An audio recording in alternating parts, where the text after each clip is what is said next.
Here's a question for you. Do you think your employee experience here in the UK is better than that in the US?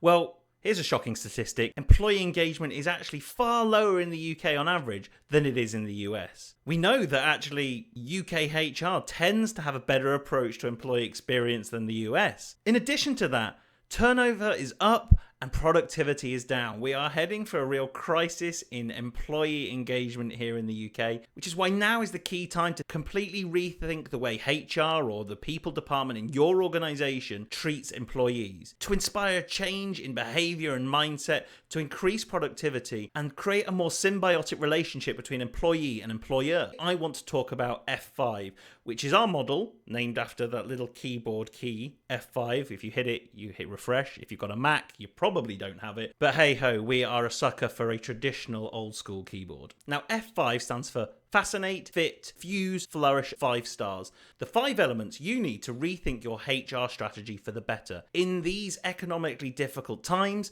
where employees are expecting more of their employers, this model helps us rethink the employee journey from beginning to end. And that beginning is at Fascinate. It isn't when someone signs a contract and agrees to join your organisation. It is from the moment they become aware your company even exists. From that moment, they start to evaluate and understand what your company can do for them, either as a customer, but also as an employee. Then we move to fit. Now, traditionally, this is the recruitment process, but that recruitment process has traditionally been a one-way street where an employer, for want of a better term, interrogates a potential employee about their suitability for the job. Very little is done to flip that on its head and allow the potential employee to figure out whether this is the right fit for them. We've changed the language with intent to make this, again, a more mutually beneficial process and relationship, setting you out on the right foot for the rest of the employee journey ahead. The next one is fuse. Fusing the relationship together to make it the most effective it can be. What this isn't is induction and onboarding. We know that it typically takes 9 months for an employee to reach full productivity from joining an organisation. That is way too long.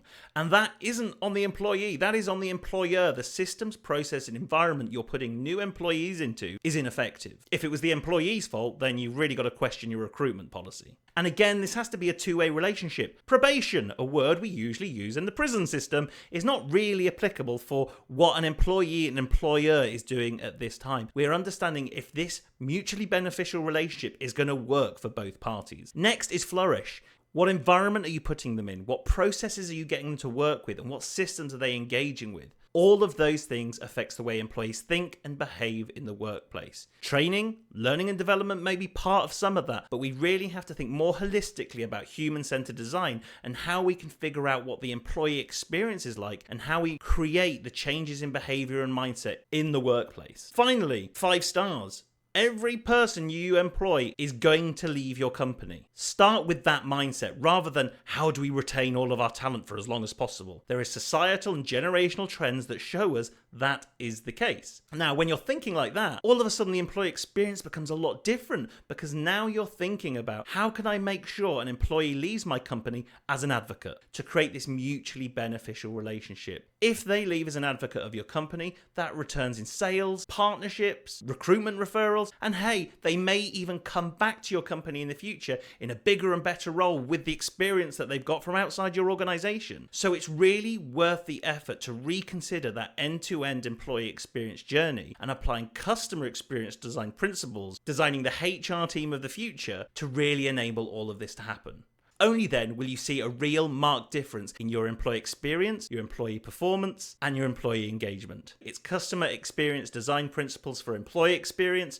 We call it CX for EX, and we think it's just going to be the thing in 2024 that is going to be the next stage in the evolution of HR, people, or employee experience teams.